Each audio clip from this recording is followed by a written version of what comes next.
Alright, gang watching this at home, I forgot to start the recorder of the video. You'll see what problem we are solving. Here it is. So here's a corrected flowchart.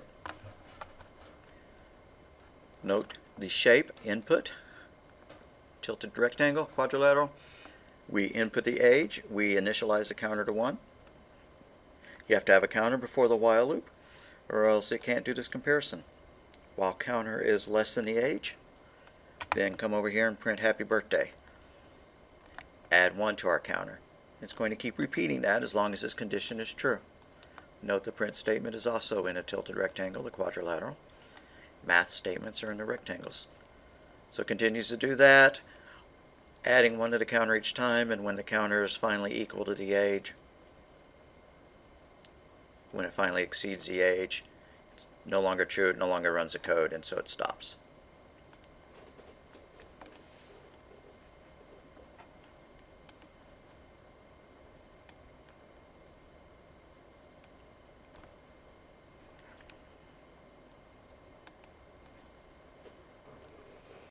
We wrote this pseudocode and we did a flowchart for this pseudocode. Now we're coding it. What do you do after you get an age? It's supposed to be a number, right? So, yeah, we could use int or float. Float's kind of a good all-purpose one in case they type 13.5. I don't think the float works in a for loop, so. You should have a response. It would work in a while loop. It will work in a while, but it won't work in a float. That's correct. I tried it.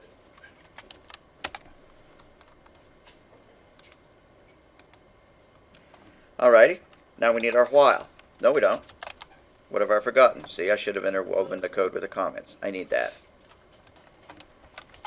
Counter equals counter plus 1. While counter is less than or equal to age, colon. So your question may be, this looks so close to pseudocode. Why did I bother writing the pseudocode? Because some languages look considerably different. You know, all languages have the ability to print something to the screen, get something back out of the screen, and that kind of stuff. But some languages do not require you to do the conversion. Some languages use strange syntax like this, CN into age, you know, strange things. So, by kind of agreeing that we're going to make the pseudocode a loosey-goosey, non-specific one, then we are making it so that somebody programming it in any language could take a stab at it. Alright, so we need to print happy birthday. We have to put our parentheses on here. As of Python 3, Python 2 did not require that. So print happy birthday to you, whatever. Just happy birthday will do. And then we need to update our counter. Shouldn't the first counter just be 1? Yeah, that would be a syntax error. Alright guys, if you were typing along with me rather than doing it correctly, delete that part.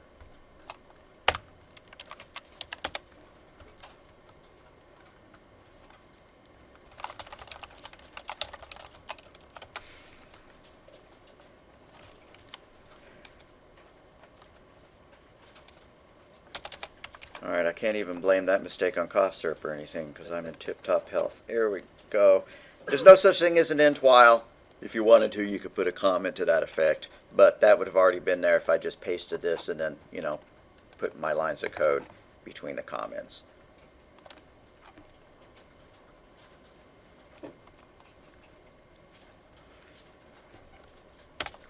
Now, one thing I would encourage folks to do, it's not part of this program, but if you tacked on one final, you know, done, press enter, that kind of thing.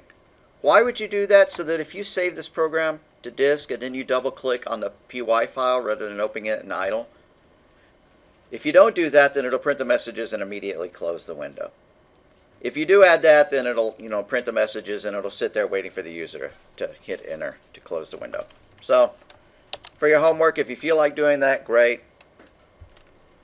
I added to my Python command a pause anyway, so I get to see your output even if you don't.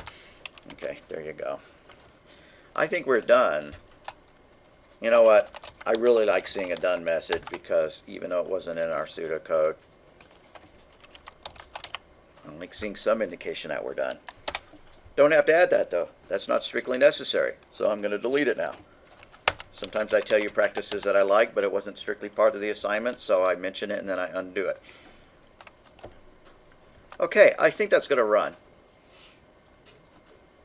I'm going to save it, but I don't want to save it in a Python 3532 directory. I say that every time.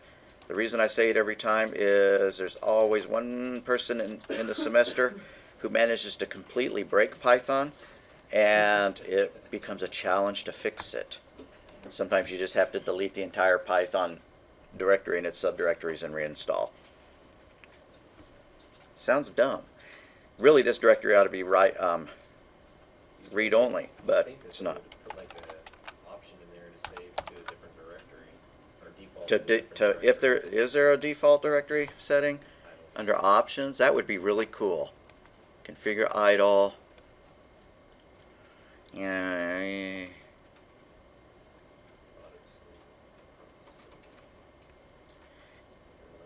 There is a neat option that when you click on idle, it'll open it up directly in a new file rather than in the shell.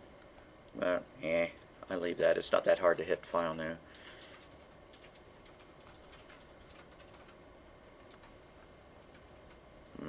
Not seeing it.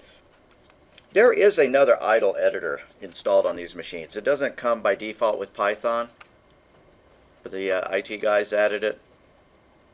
If you're using your own computer, you probably don't have it, but I just want to show it to you real briefly. Close everything.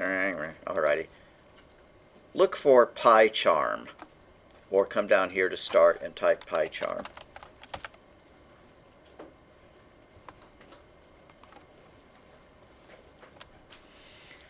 This is a bit more sophisticated than idle. If it was less sophisticated than idle, that'd be pretty bad because idle is really kind of stripped down. And if it had less functionality than idle, there wouldn't have been a reason to ever install it because idle comes by default with Python. Alright, I launched it, but it seems to be taking its sweet time and loading it. Sometimes editors are written in the very language that they are editing, and Python is not the world's fastest language, so that's plausible. They have a free community version for download on their website. Yeah. So, if you look at this, it doesn't jump into the shell. It's got create new project. If you want to play along, fine. Launch PyCharm and then click new project. If you don't, that's also totally cool. See, it gives you this location right away. Local admin, PyCharm projects. I'm not digging where that is. I think I'm going to want to try to create that. Oh, it's one of these.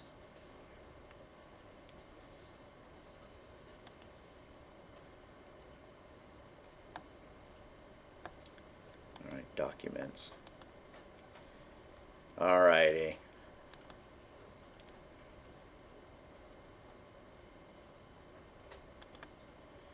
If it asks you a question like that about whether you want to create a project from existing sources, click no. Alright, then it comes up. Where are we supposed to save this? Pardon me? Where did you save it? I saved it here into my username / documents. I'll show you again. But you could save it anywhere you wanted to. So, new project. Well, now it's not doing the same thing it did before. Maybe once you set your project directory, it does it every time. Let's rerun that.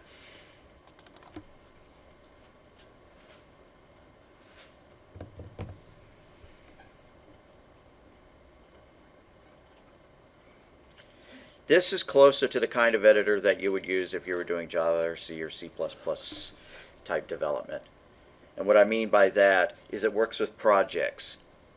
And what is a project? It can be a collection of scripts rather than a single script. It can be a collection of program files. you can imagine that something like Word is not just one program file, because it would be a million lines long. Instead, it's broken down probably into hundreds of different program files that are all brought together when it runs. That makes it easier for teams to work on. And when you have a situation where you have multiple files, if you're working in a professional environment, you use something called source control. Source control is a program that locks these files, and you actually have to actively unlock them before you make a change. And when you do, after you make your change, you check it back in, and anybody else using that file can then get the new version of it. Okay, once I set my documents directory, it apparently is going to keep going to it. The one that I chose was users my account name documents, but you could put it anywhere you wanted to. All right, and so new project, create a project. Oh, there it goes again. There's my location. I'm going to call this one birthday. It looks like I did not save it into, I don't care where I'm saving it. Here we go. I mean, I care once I want to upload it. Okay, so I have a birthday program over here. It's a project. It doesn't have any code in it whatsoever. It's not like we did file new. But you can right click on it and do new file. Give it a file name, birthday.py.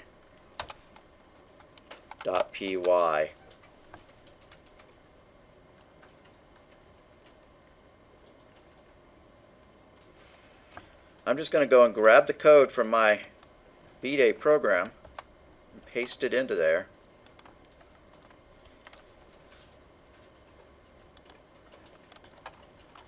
Alright, I would need to find a place to adjust the font size and stuff like that if I was going to use this on a regular basis. It's not saved yet, so, well, it is saved. Why can't I run it? Run ... run birthday, and it runs my birthday project.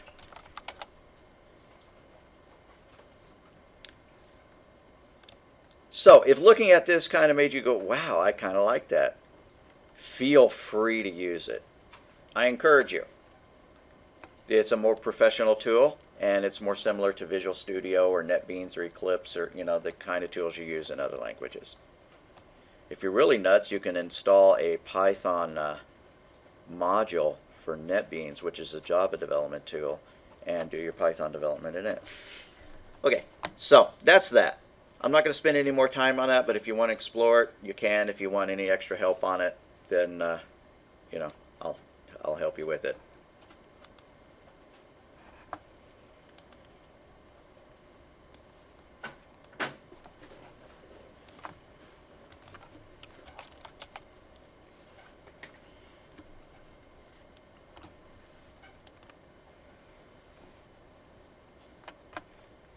Yeah.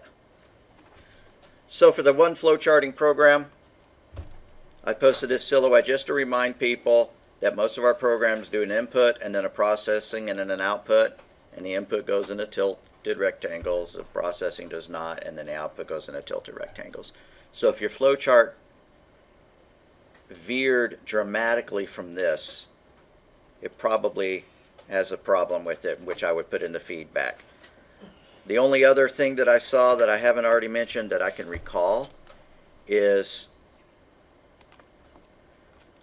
if your program was asking for two pieces of input X and input Y, somebody did this. And I understood why you did it, but it's not correct. Input X went into one place, input Y went right next to it.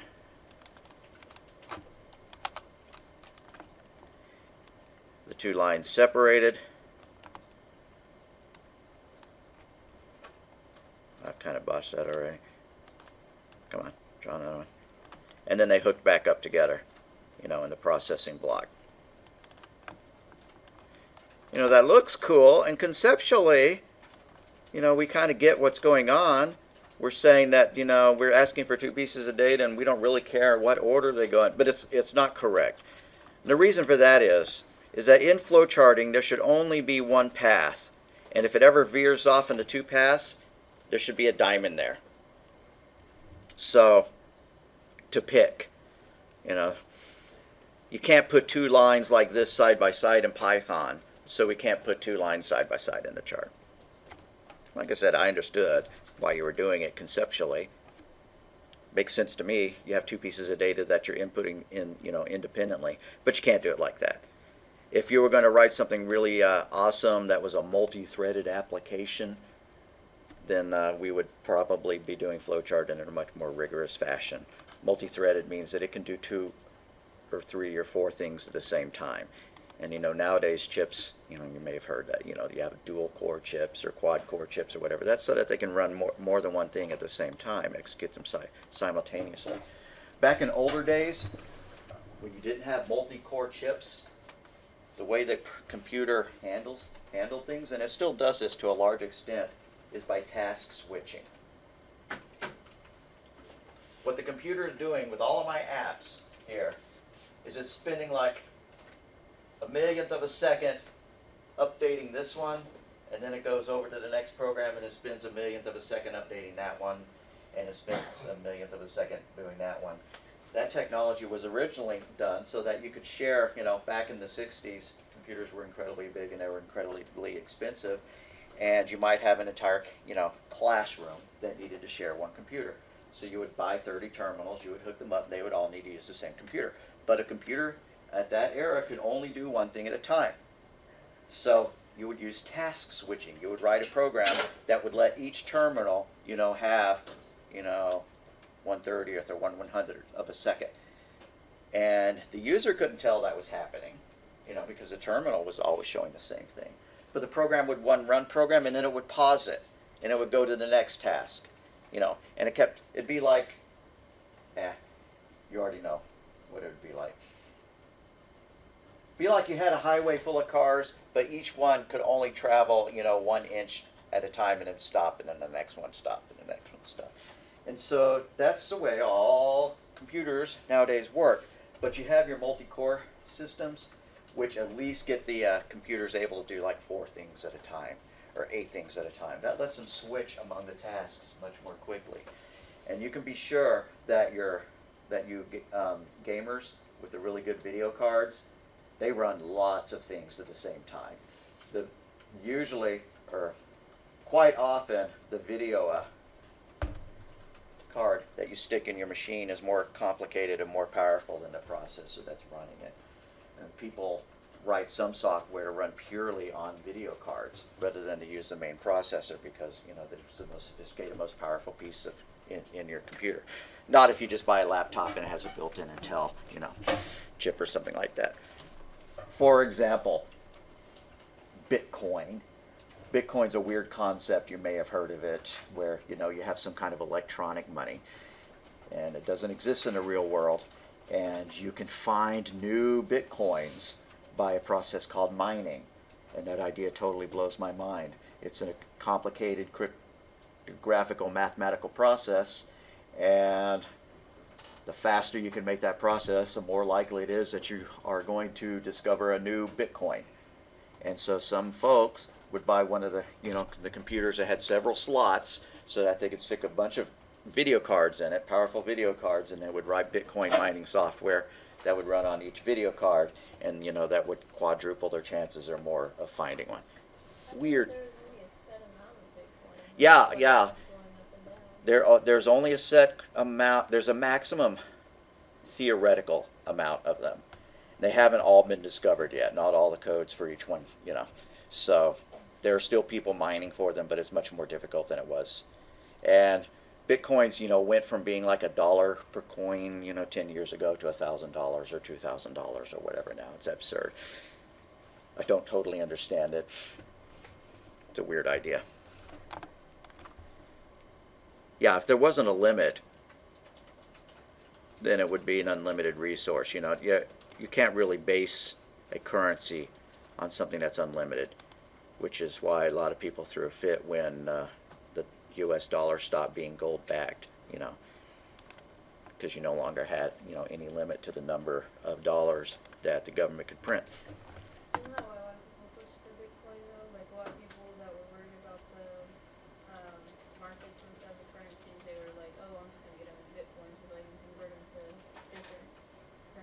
Yeah, yeah, Bitcoin is also anonymous. yeah. It's supposed to be anonymous. They have like a number that's attached to each coin, but like who owns that coin? That's not, you can be traced by using Bitcoin. Basically, that's why a lot of people like using it. Has No, the but person who even invented Bitcoin been identified? But that's what like a lot of people are really interested about it. Yeah, in the past year or so, I think they figured out who it was, even though I'm not sure that they ever came out and said it. You could hit wiki or something about that. I think it was a Japanese guy. I could be wrong about that. Anyways, Bitcoin's an interesting subject, which I would like to learn more about, so that the next time I sit in front of a class and start talking about it, I can be as knowledgeable as y'all. It's tanking right now. It wasn't actually a Japanese man, it's just an alias. We don't know if it's one person or multiple people. Okay. Because it's like just in any other currency, the value fluctuates up and down. Yesterday it was falling pretty drastically. It was up to like 2,000 something per coin the other day, or like a few weeks ago. I don't know what it is now.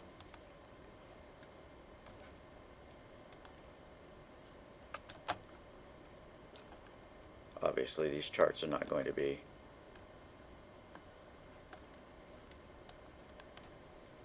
up to the second. Oh, come on.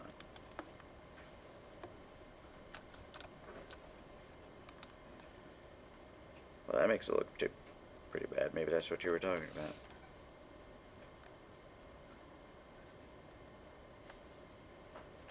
So I don't know for what period this is over, but it's showing some fluctuation. For a while, it was going up astronomically. $1, $50, $100, $200, $1,000, and apparently it's peaked and started fluctuating like any other investment.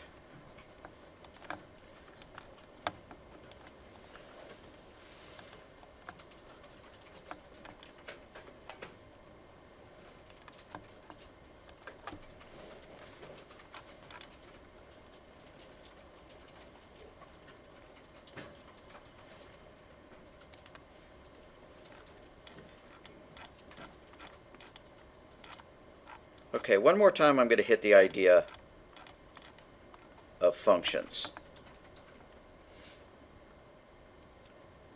There are built-in functions, and then there are functions we can write. We may as well just tack these onto our birthday program. Actually, what we're going to do is we're going to convert our birthday program into a function so that that code could be called over and over and over. So go back to birthday, and let's just add the word DEF B-Day, something like that.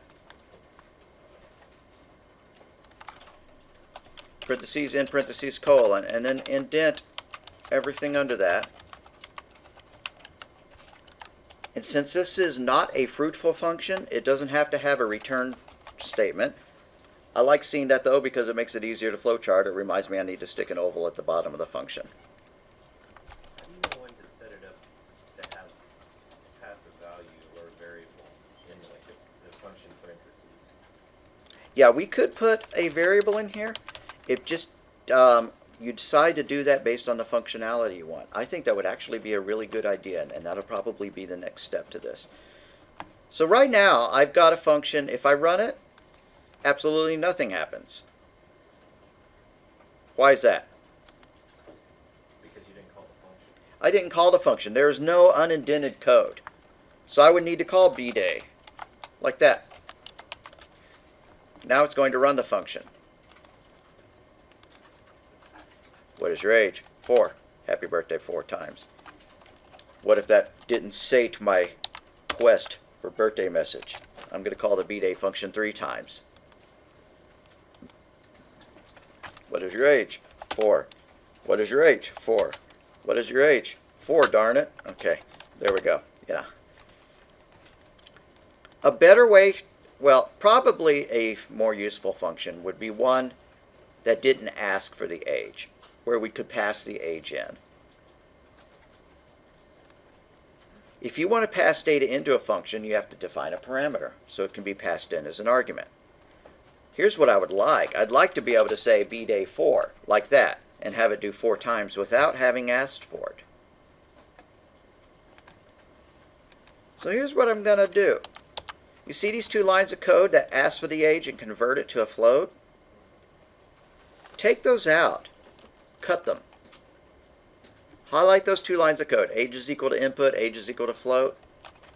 And paste them down here.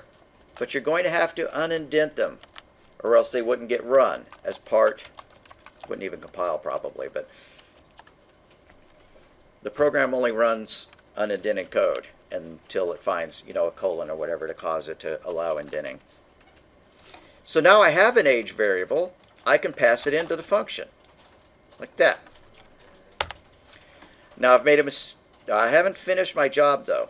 You gotta put a variable up there and a birthday. Right, because if I'm passing data in here as an argument, there has to be a parameter here to catch it. So that's the last change I'm going to make to this birthday function right there. I needed to add that. Add the age parameter. You don't have to add this comment. This is for people following along. And then I deleted 2 lines of code here. And then I added this, and I added this, and I added this. And maybe it'll work. Whenever you're writing programs, compile or run early, run often, because if you type in 100 lines of code, there's going to be way more syntax errors than if you just typed in 10, ran it, type in another 10, ran it. The total number of syntax errors may be the same, but they're easier to fix. Okay, so I typed in 10 and it printed happy birthday 10 times. It's working. So this is a fruitful function because it returns a value. No, it doesn't. This is a void function because it returns no value.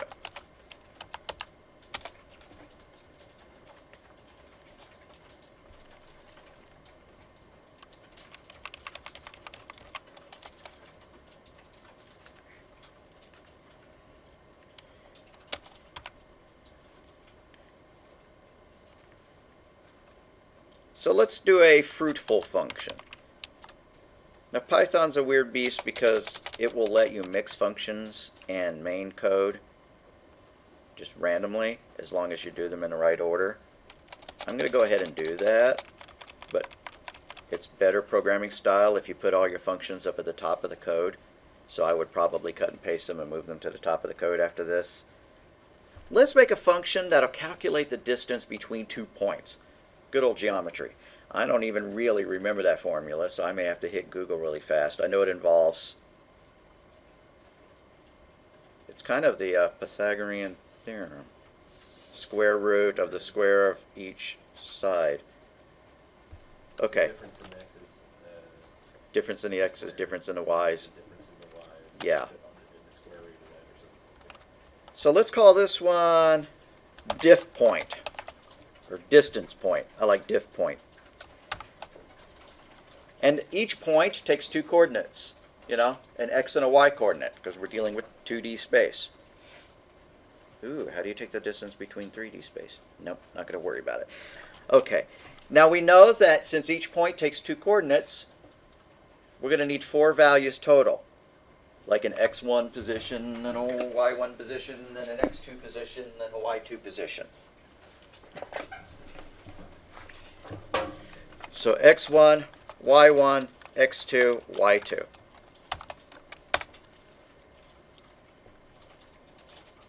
And I need a colon because I'm going to start indenting.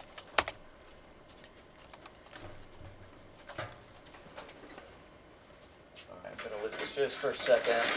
This isn't a math class, but it is worth kind of thinking about. If you have x1, y1 here, and you have x2, y2 here, the way you calculate the distance is you get like that distance, which is the difference between those 2 points. You get that distance, which is the difference between those 2 points. And then you apply the Pythagorean theorem to it, which is x squared is equal to, so we're going to wind up using a square root function so that we don't put a square there. S1 squared Minus x2 squared. Yes, plus S2 squared. plus. Yes, S1 squared plus S2 squared. So we have several steps we're going to need to go through. And you can write this all in one long equation. Instead, I'm going to break it up. I want to calculate S1, which is the absolute value of the difference between those guys. S2, which is the absolute value of the difference between those two guys. And then I can plug it into this one pretty easily.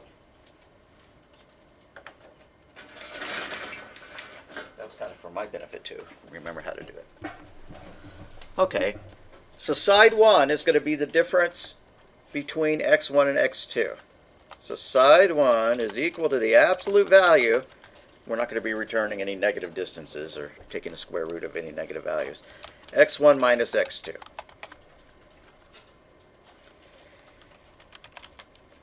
Whenever you write a function, although I haven't been doing this, it's a real good idea to add a comment as to what the function is supposed to do. This is a professional way to do it. So, my comment is going to be return the distance between 2 points. That's really enough.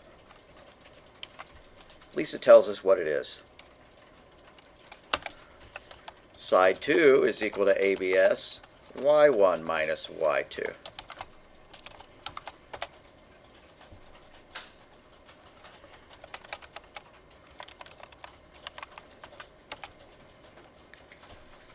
The distance is equal to, do we have a square root function?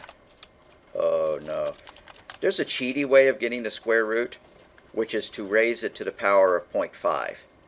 So rather than import a math library to get the square root function, I'm going to use that exponent trick. Okay, so side 1 to the power of 2 plus side 2 to the power of 2 to the power of 0.5. That actually gets you the square root of this.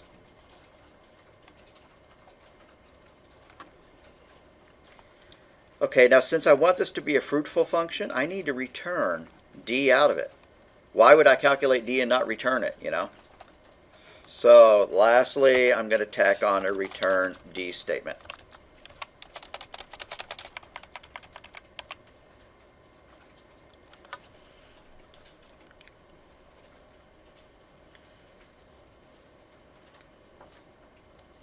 Then we need to try it out. I'm torn between wanting to ask the user for the values and just testing it out with hard-coded data.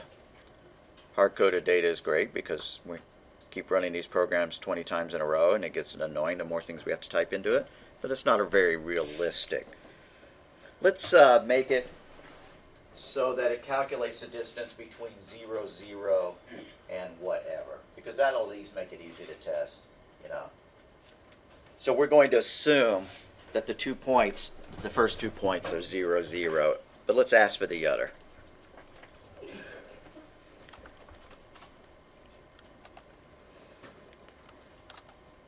So px, the x value of the point, is equal to input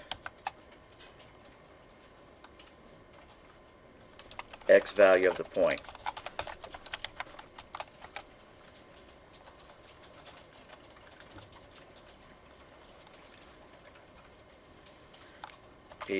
I haven't converted that yet.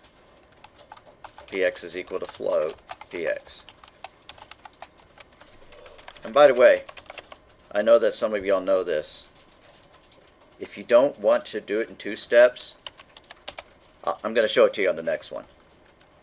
Py is equal to the float of the input of the question. If that looks cool to you, great. If it kind of messes with your brain a little, skip it. One problem with doing that is people get frustrated because they only put 1 parenthesis at the end, and you have to have a closing parenthesis for every opening parenthesis in the expression. So that one takes 2. Okay.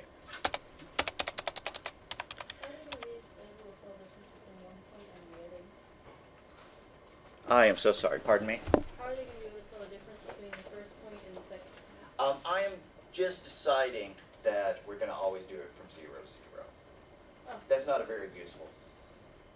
Okay, you're right. Why don't we go ahead and actually do this the right way, huh? Let's ask for both. PS2. Okay, so yeah, we're going to call all of these PX1 and PY1 and PX2 and PY2. So changed PX to PX1 everywhere it occurs. Change PY to PY1. Why are we doing this? Because we're going to ask for the second point.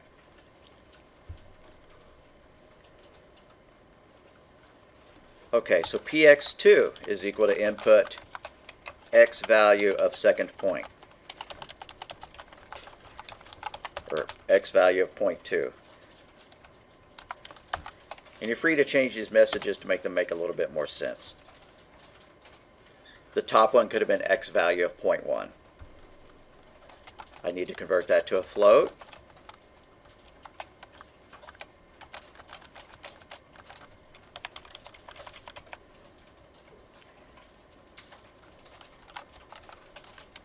And I'm going to demonstrate that alternate syntax one more time. If you start getting syntax errors when you write this syntax, just,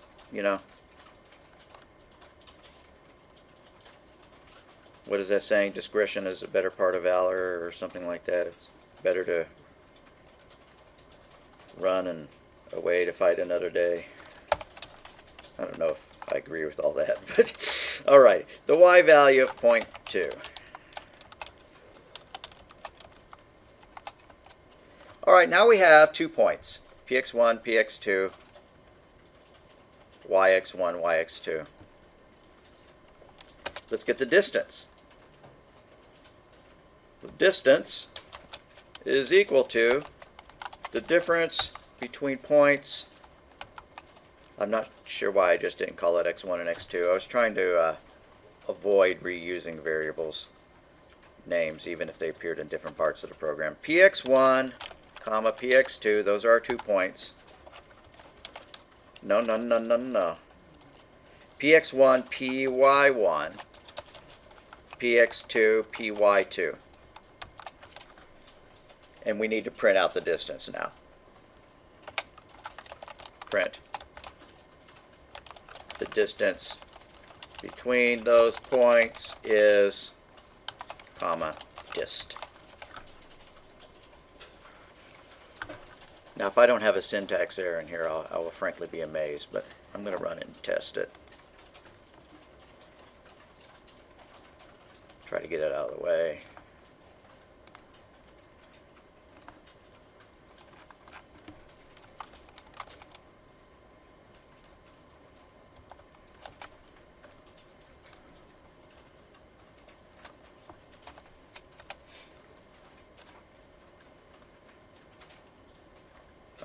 Not sure that's accurate, but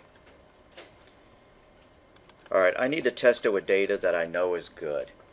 One thing to do would just be to enter the same values for all of them, because the distance between like 0, 0 and 0, 0 is in fact 0. So that would be one test to run. So once you get it all typed in, try it with 0, 0, 0, 0 and see if you get a distance of 0. It's also annoyingly going to continue to ask for our age.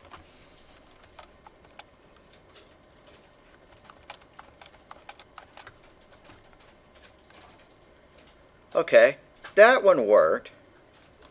Now, without pulling out a calculator, another distance check. And if you ever have to go back and take another ACT or SAT test or something, this ratio is worth remembering, just because I can save you time. It just so happens that if you have a triangle with lengths of 3 and 4, that is 5. And you could figure it out if you wanted to. 9, 3 squared, plus 16, 4 squared. The square root of 25 is 5. So I need to pick a point that'll get us a distance of 3 and a distance of 4.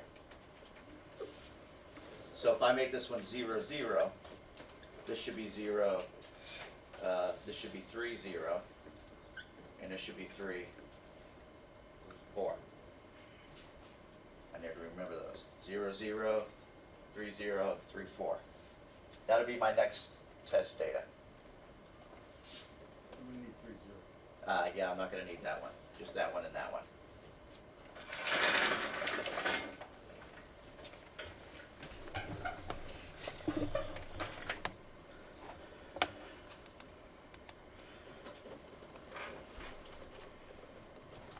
I am 0 years old. Okay. X value of the first point, 0, 0. X value of point 2 is 3, 4. I can't say that I think that this is working correctly. Mine came out 5. Yeah, I got 5. Yours came out 5? Yay! Y'all rock. Who else got 4? Probably means that you typed exactly what I typed rather than the correct way of doing it. Why? Are you seeing the error? I got a syntax error because it says that the px1, py1, and stuff like that is undefined. Alright, let me come look. Bonus points for somebody who can visually inspect my code while I'm wandering around and see the problem. So, the fix is, I forgot to pass anything into the float. I need to delete that line. That wasn't supposed to be there. It needs to be px2 inside the float.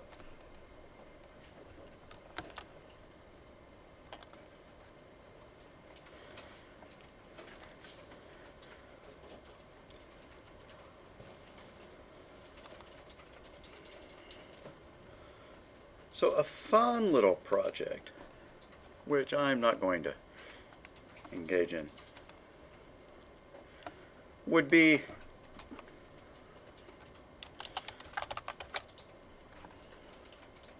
I'm just popping open Lucidchart to have something I draw on. I guess I could even use like paint or something. You want to just use paint.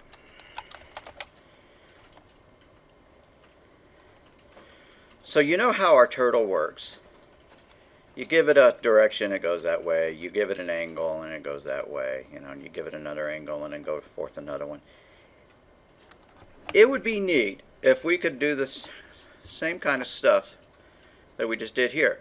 You enter x1 and y1. You enter x2, y2. It calculates the angle and draws it. But that would involve math. So, you know, based on that and that, you could figure out that angle. You could figure out that distance, like if this one was 3 and 4.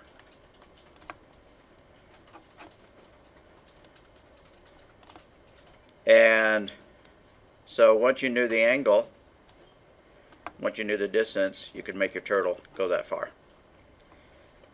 If anybody wants to do that, just for total funsies, go ahead and do that and you'll get half credit for an assignment. But don't do it during class. All it needs to do is accept x1, write a function. I'll write this up. It takes x1 and y1, takes x2 and y2. That's pretty badly drawn. And then draws a line from x1 to x2 using turtle graphics. Just kind of fun, I think. And yeah, you could probably Google this. Don't Google up turtle program for drawing line between 2 points. See if you can figure it out. And I just described the process. It shouldn't be too hard. As long as you can get that angle, you're golden. And that should not be too hard to do once you calculate the length of the sides. Your only problem might be is a situation where you're going straight up like that. No, sine or cosine, tangent. There's rise over run. That's what you'd want. Anyways, you figure it out if you want to.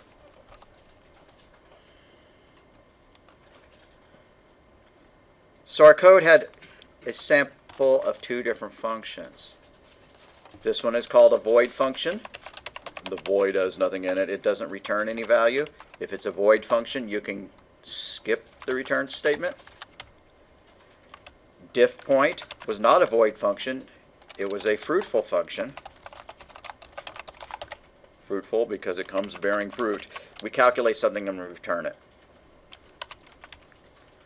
This one took 1 parameter because we had you know, only one thing we wanted it to do, print a certain number of messages. This one took more because our formula required that amount of information. So you get to figure out the number of parameters a function has based on the need of the function. It may not need any. Some folks had problems with the spacing of the while loop and stuff like that. If it looks like that, it's not going to work. Just remember that everything that has a colon there has to have some stuff that's indented underneath it. That's how Python knows that this is the code to be repeated inside the while loop. And annoyingly, Python is incredibly picky, so if you put a space there like that, it may look pretty good, but if you run it, it's going to give us an error. It says unindent does not match any outer indentation level. Now it highlights a line that has just about absolutely nothing to do with our mistake, which was right there in this message. You would have thought. Anyways, so you have to kind of do a little bit of decrypting if you see a message about indentation levels. You just go, okay, I see that. Some programming environments have something where you can highlight the whole thing and choose format, reformat, and it will fix everything. I can't say that that did anything that I want to see. What did it do? Undo, undo, undo. Idle doesn't do that. It's really nice if you have something that does that. Because theoretically, if the language was, if you coded it strictly with a return statement on every function, regardless of whether it was void or not,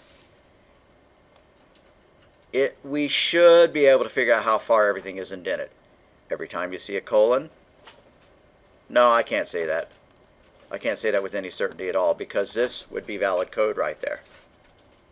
You know, it's bad code because it returns after printing only one birthday message. That's another good point, is that if you have a loop or an if statement inside of a function, make sure you don't put your return statement inside the if. Make sure it's not tabbed over too far. Why?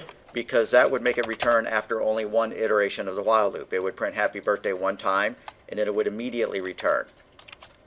So the return statement needs to be indented only one level.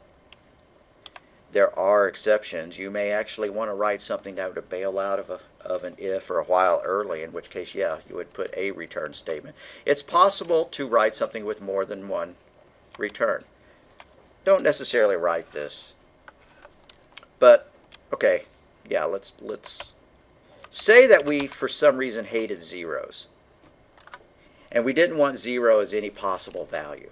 We could add an if, and like I said, don't write this. This is going to be stupid. If x1 is equal to 0, or x2 is equal to 0, or y1 is equal to 0, or y2 is equal to 0, colon, return -1.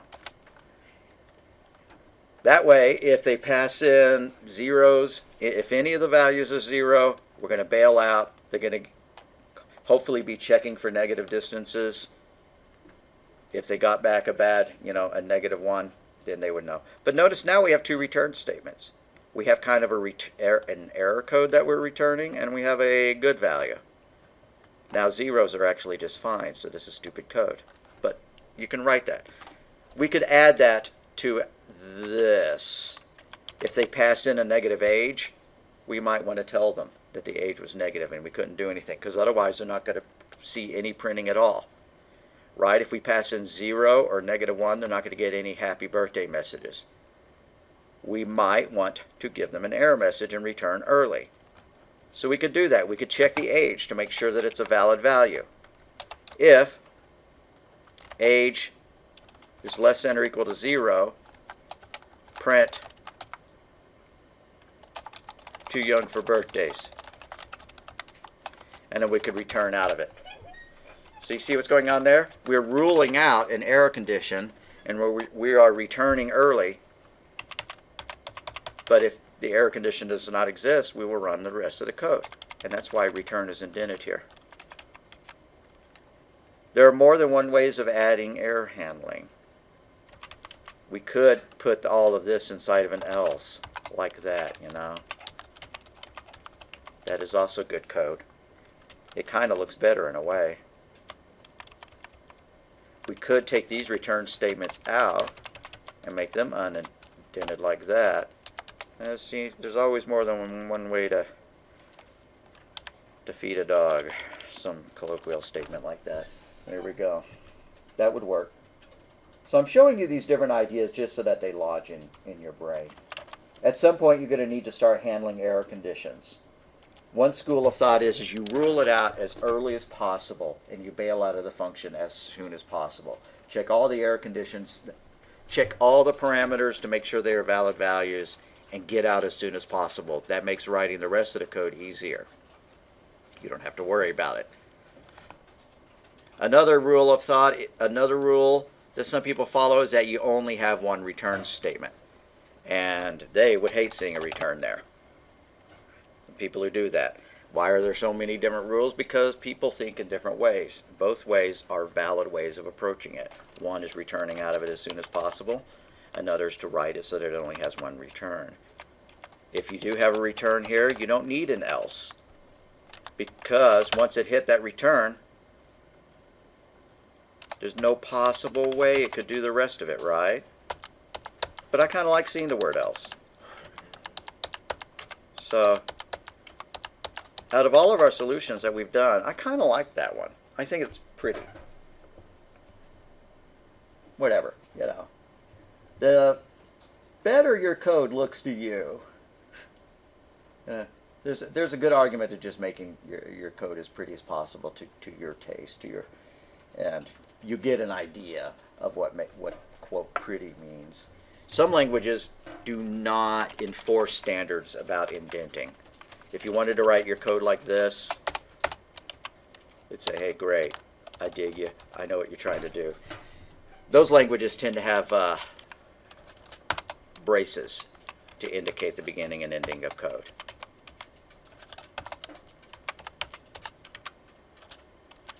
You know, like that kind of stuff, you know. That's horrible looking. If I undid all that and did the bracing more correctly, you'd get the idea. C, C++, Java, JavaScript, a lot of languages look like this. And I'm only showing it to you because not because it's Python, but you're learning how to be programmers in general, not just this language. There. Highlights it like it would do something though. Pardon me? When you put the brackets, that highlights it all like it would do something though. Yeah. Why was it doing that? Because it does that whenever you finish your parentheses, like in your print statement, it highlights everything that's inside the parentheses. That's true. And there is a data type which actually uses those.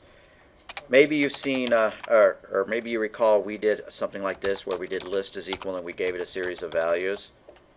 You can use the square braces, but there's another kind where you're defining a set.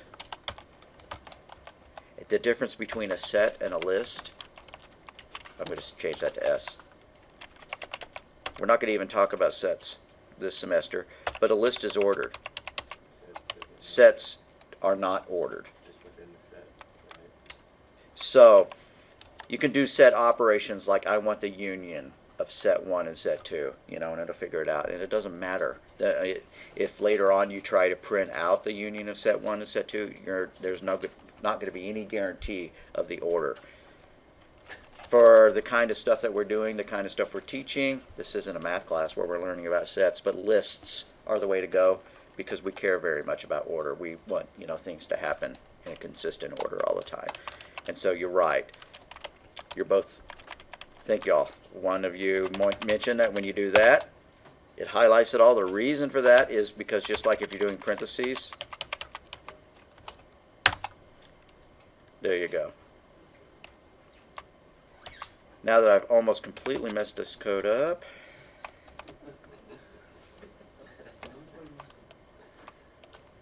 maybe I didn't save it and I could revert it, you know, but I'm just going to leave it like that. Okay, one more thing to mention perhaps is if you want something to continue more than one line, if your line of code is getting too long. Sometimes when I'm zoomed in, I kind of wish I was doing that. If you're inside parentheses, it's real easy. I could do this. Dist is equal to diff point 0, 1, 2, 3, and that works. You know. The commas serve as good breaks. I'm not even sure if I have to put that comma there or if I could go to the next line. That works as well. So you can break up long argument lists like that. But if it's not an argument list, if it's just some insanely long equation,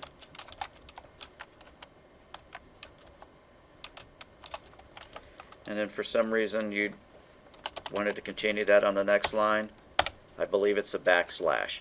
Backslash means this is all part of one line.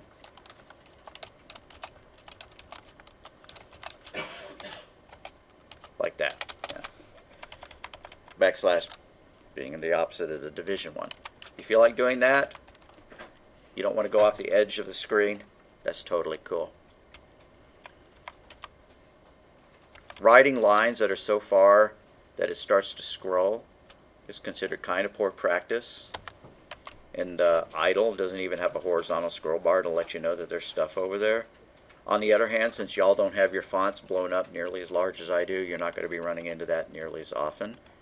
Back in olden days when monitors only displayed 80 characters of text, you know, some people had the rule of thumb, I'm never going to make any line more than 80 characters.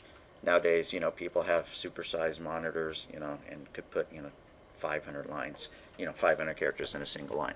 Anyways, again, making your code readable is important because it makes it easier for you to understand later.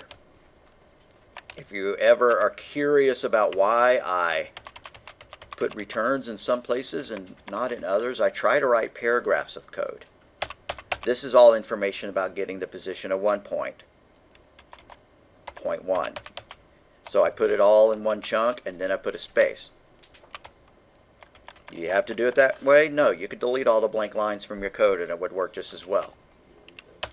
And then there's another paragraph dealing with getting that. And then we get the distance. That's a separate operation, and then we print it out.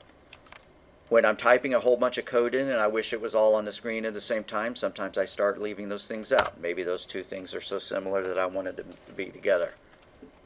So when you're typing code in, even if you're copying me or whatever, you don't have to space it out exactly the way I do. On the other hand, being able to eyeball my code up here and eyeball yours and make sure that they look exactly the same is a good idea. All right, enough philosophy. Let's go back to here. I did start the recorder again, did I not? Yes. It is common to give Boolean functions names that sound like a yes/no question. A Boolean function is one that returns true or false. For example, is divisible. Test if x is exactly divisible by y. If x% y is equal to 0, return true, else return false. So this is phrased as a question. Is it divisible? Yeah. We could write two functions, is even and is odd.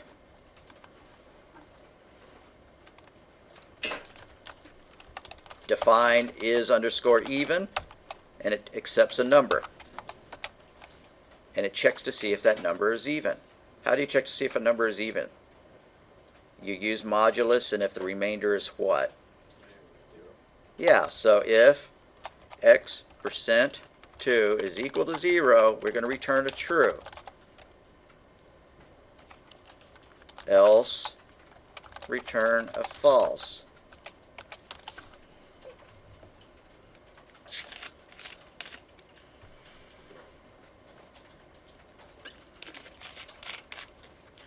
And then writing is odd could almost use the same exact logic, except you would swap, return the true and the false, or you could do if not equal to 0. That's probably how I would choose to do it. Or we could be sneaky and make is odd call is even. So here we go. We're going to make this one sneaky. If is odd x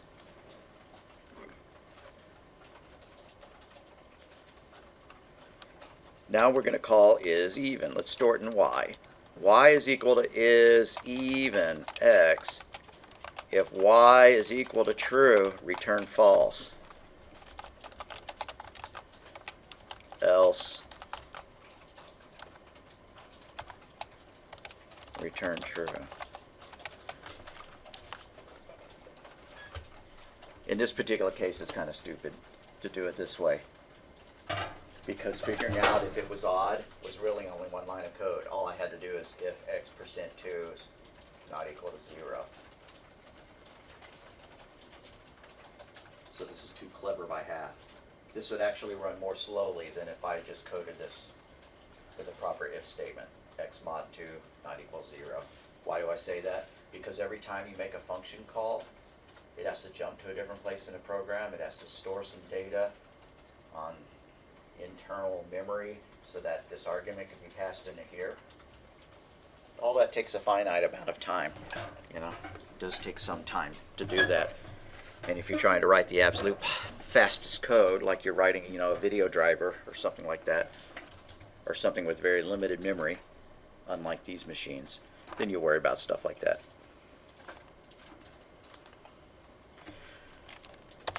Okay, we're going to do one more flowchart. The flowchart is going to be one that has two functions. It's going to have these two functions. To test these two functions, we're going to need to have some code. I'm just going to comment the main code because I don't really feel like figuring out. Okay, no, don't be lazy. Okay, num is equal to input. What is the num? Got to convert it. We decided that mod only works on. No, I don't think we decided that. Mod works on floats, does it not? Not in some languages. 3.4.5 modulus by 0.5. Oh, what do you know? Okay. 4.6 modulus 2. I'm just experimenting. What do you know? Okay, so we don't have to convert it to an int. We can leave it a float. This time I'm taking extra care to actually put a value in there. Now let's find out if it's even or not. If is even our number, print it's even. If is odd number, print it's odd.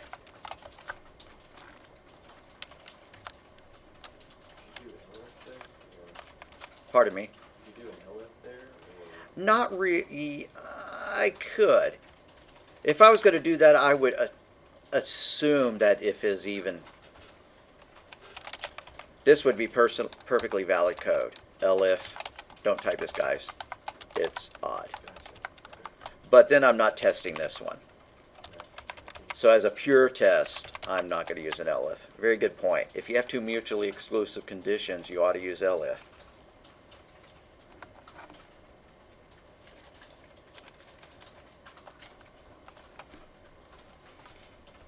Alright, let's flowchart this puppy. I don't even care if it runs, really, at this point. I just want us to draw the flowchart. I guess I'm going to test it out.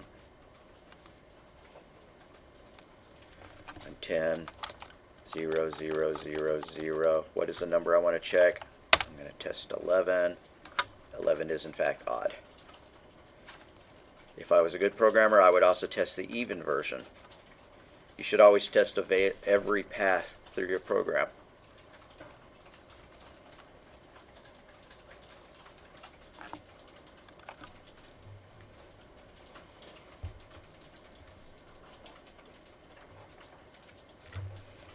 So just as a reminder, when we flowchart this, we're going to put a start and a stop on these guys. But that's not what we're going to put on our flowchart for functions. Instead, the oval is going to have a define, you know.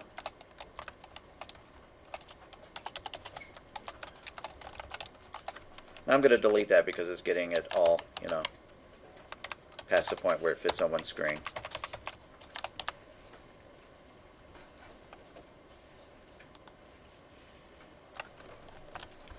Okay, pop open Lucid Chart again.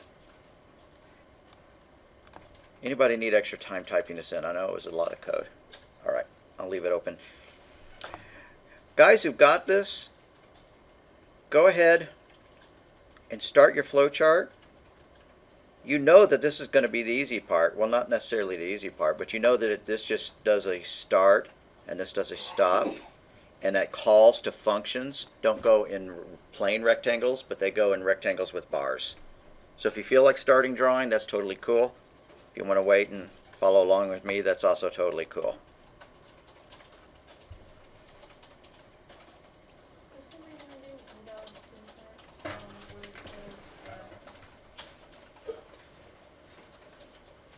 Pardon me? I didn't know it's syntax right here. Look at the spelling of it. I got it on instead of I. Oh, Yeah. It is really easy to spell things. I mean, it's difficult to spell in your own code. It's always difficult to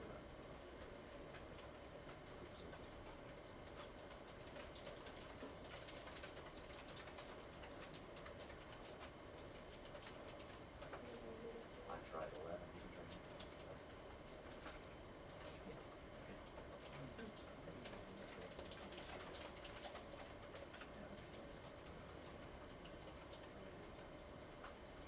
Good question. How in the world does this stuff work? Right here, this second function. If this function is making sense to you, but this one's not, what's going on? We're passing x in, and then we're using our is-even function to figure out if it's odd. So we pass in x into is-even, and we store that result into y. So y is either true or false at that point. Y is true if it's an even number. Y is false if it was not an even number. And then we just do a check. Okay, if y was true, we return false because it's not even, it's odd.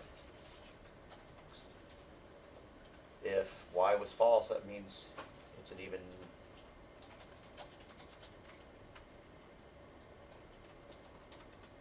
I think that logic's correct. I think I said it wrong. But does that make sense? Yeah. If we wanted to, the only reason I wrote it like this is so that we'd have we'd have more function calls in our code to flowchart. It would be better to write this one like this. I'm going to go ahead and put it in a comment. Y is equal to x mod 2. No. I'm not gonna write it. They would take too many changes.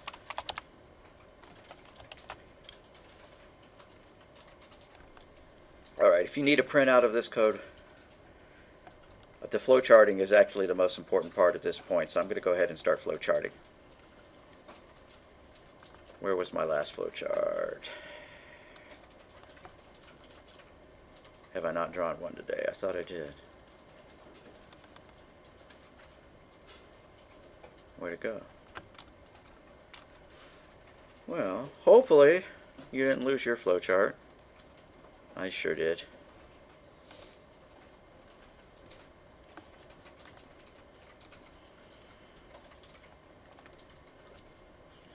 All right, when you do these, you can do them in any order. Each one of these is going to be a separate column. That function is going to be one column. That function is going to be another column. If the functions are short, you could stack them on top of each other.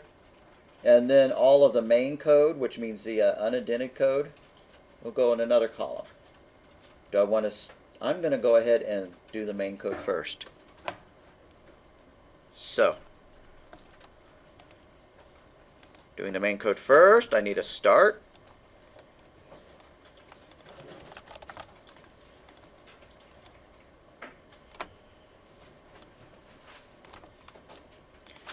And then I need an input number.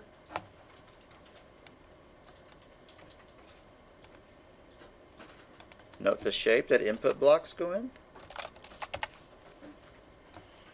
A data block.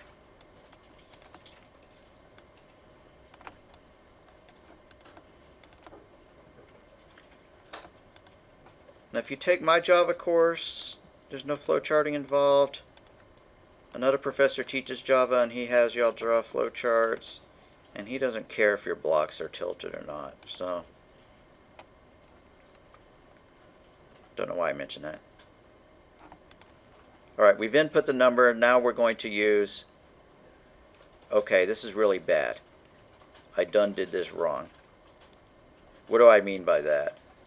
The if statement is being combined with the function call. That's not good. I'm going to make some mods to the program. If you figured out a way of flowcharting that, that's pretty good. But I can't think of a way. So here's what I'm going to do. If you don't want to change your code, that's okay. But I need to call isEven first and then do an if statement on that. So E is equal to is underscore even, parentheses num, no semicolon, and then if E is equal to true.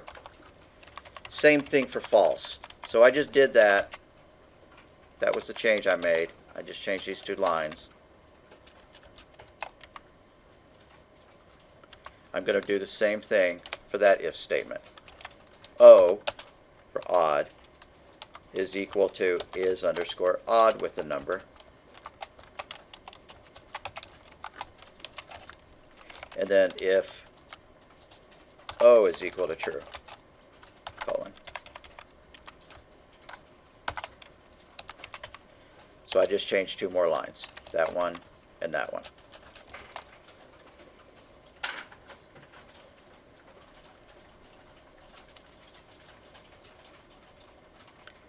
And even if there are syntax errors, it's close enough that I don't care to test and debug it at this point.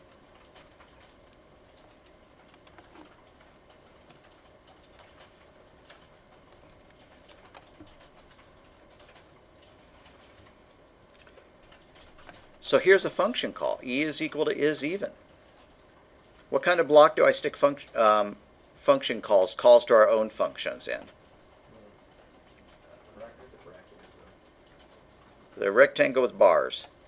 So there we go. Do you not put the, when you're converting it to a float, do you not put that in the? You can.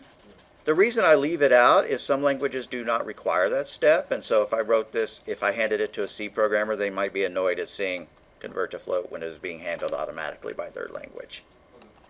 But it absolutely does not hurt. And if you wanted to do that, if you wanted to remind yourself that you personally are going to need to convert it to a float, you could add another box in here. I'm going to delete it, so don't draw it unless you just feel like it.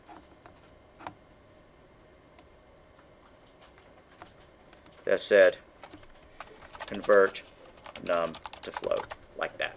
That makes sense? Okay. Totally valid to do that. I just leave it off. I try to make my flowcharts as simple as possible. Okay, so my predefined process in this case is E is equal to a call to is even. We haven't drawn the is even flowchart yet, but we will.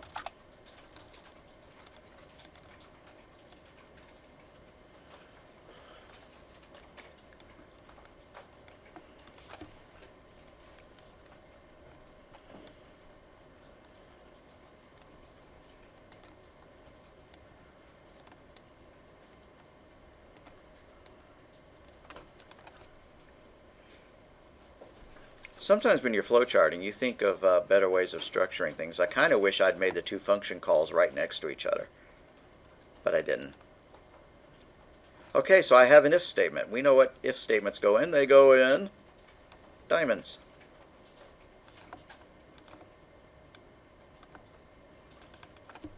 Decision blocks, more technically.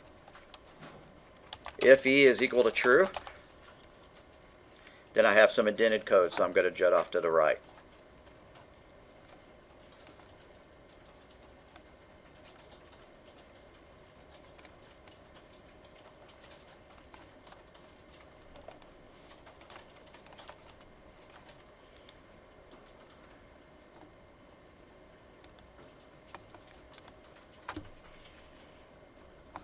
Then I print. Prints go in data blocks, just like input statements. Print. It's even. If you want to make the syntax exactly like Python and put parentheses on it, I'm not going to count you off, but again, handling of output is different in different languages. In C++, it looks quite a bit different than in these other languages.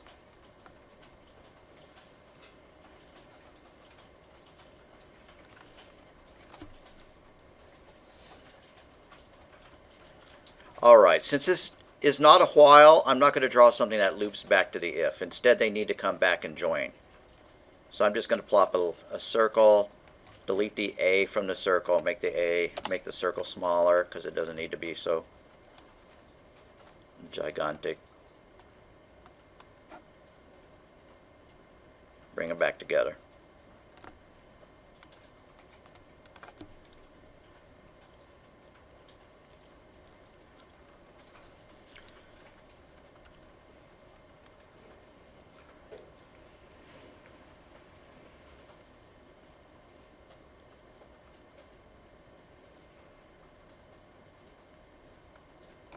Alrighty. Now I need to do the same thing here, except I'm going to be calling is odd. I have flowcharted all of this so far. So I only have 3 more blocks to drop, not counting the circle. I could cut and paste, but when I do that I inevitably make mistakes, so I'm not gonna.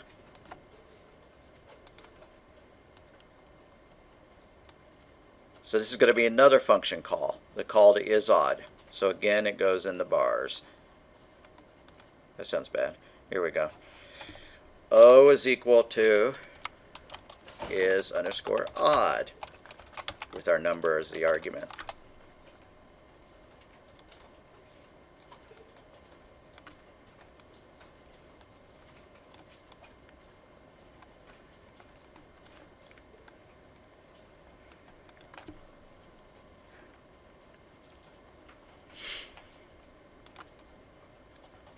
After that's an if statement.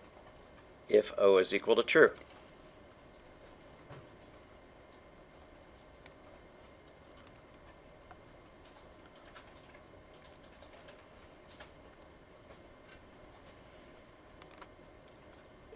Alright, the rest of the class is going to be devoted to giving y'all time to finish this flowchart. These flowcharts are going to be a little bit weird because they're going to have 2 returns statements rather than just 1. That's okay. Just put 2 ovals in it where required. If you need help on that, I'll draw something on the board to help you with it. And after you're done with it and I've come and eyeballed it, then we're done. We're going to call this flowchart our homework. I don't want to pile any more homework for the 4th.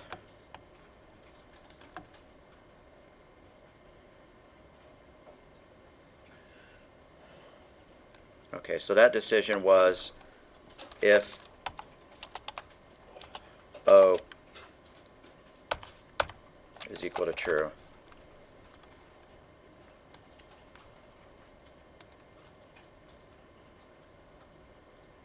Then print something.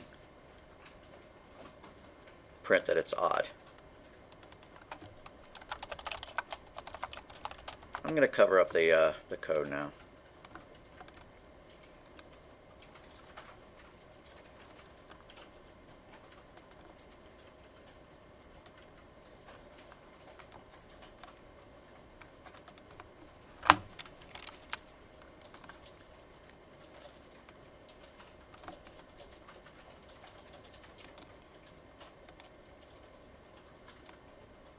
And then we're at the end, so I'm going to do a stop.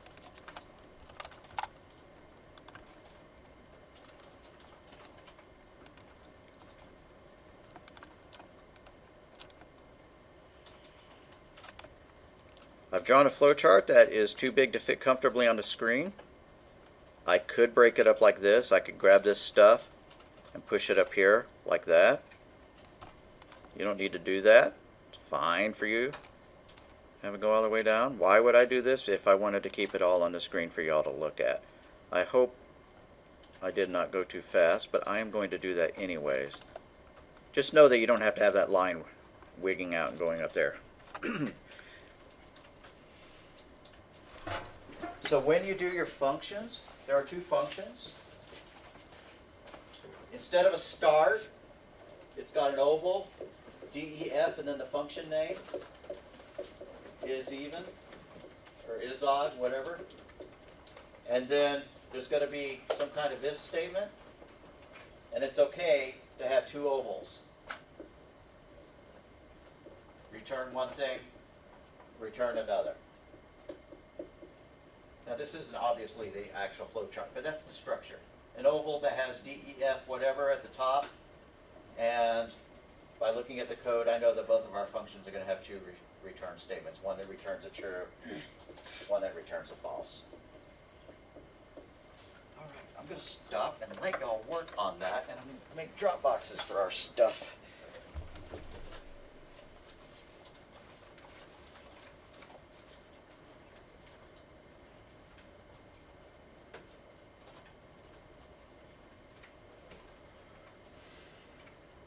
What did you say we were calling this flowchart? Call this one even odd. Yeah, do a file save as and call this one even odd.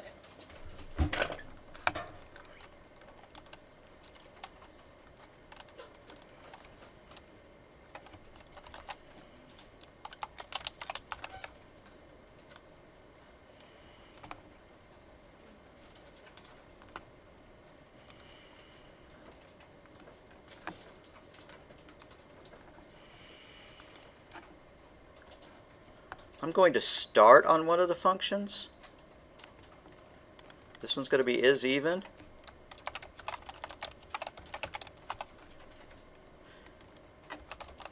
The reason I'm going to start on the function is I want to remind you, no, this one's going to be is odd. You get that y equals is even there. Right. So is odd, it calls y is equal to is even. Well, is even is another function. So it's going to go into predefined process block. Y equals is even, num like that.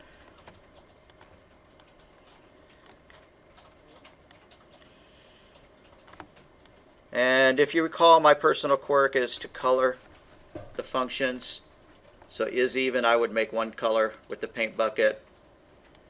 Is odd, I would make another color. So when I call is odd, I would make it the same color, like that.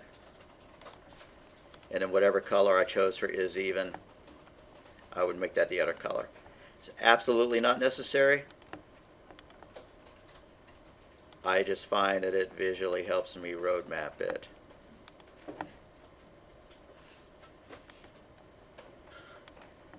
All right, I'll wander around, eyeball what y'all have done so far.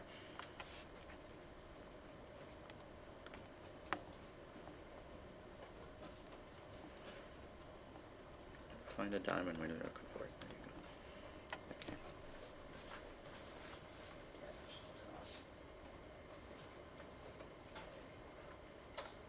Is it okay on your flowchart? Okay, that looks good. This just needs to hook back to no the same way